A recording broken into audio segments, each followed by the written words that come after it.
வணக்கம். வாங்க இன்றைக்கி வீடியோவில் உமன்ஸ் டே ஸ்பெஷலாக சூப்பரான ஒரு ஜூஸ் செம்ம மாசாக இருக்கும். கண்டிப்பாக ட்ரை பண்ணி பாருங்கள். வாங்க எப்படி செய்யலான்னு பார்க்கலாம். 6 முந்திரி பருப்பு, 2 வால்நட்டு, 10 பிஸ்தா, ஒரு 6 பாதாம் பருப்பு, ஒரு 6 விதை நீக்கிய பேரிச்சம்பழம், இது எல்லாத்தையுமே சூடான பாலில் நம்ம ஊற வைக்கணும். ஒரு 2 மணி நேரம் ஊறட்டும்.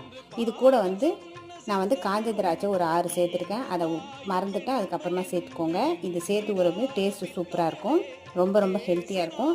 இது நல்லா ஆறுனதுக்கப்புறம் 2 மணி நேரம் கழிச்சிட்டு மிக்சர் ஜாரில் மாற்றிட்டு நம்ம பாலை திரும்பவும் இது ஆறின பால் தாங்க. எல்லாத்தையுமே நம்ம தேன் கலந்துட்டு கொஞ்சமாக தேன் சேர்த்துக்கோங்க. நல்லா அடிச்சுட்டு நீங்கள் ஐஸில் வச்சு ஃப்ரிட்ஜில் வச்சு கூட சாப்பிட்லாம், இல்லைன்னா அப்படியே கூட குடிக்கலாம். செம்ம சூப்பராக இருக்கும். கண்டிப்பாக ட்ரை பண்ணி பாருங்கள். காலையில் பிரேக்ஃபாஸ்ட்டுக்கு நீங்கள் இதை எடுத்துக்கலாம். இந்த வீடியோ பிடிச்சிங்கன்னா மறக்காமல் சப்ஸ்கிரைப் பண்ணுங்கள்.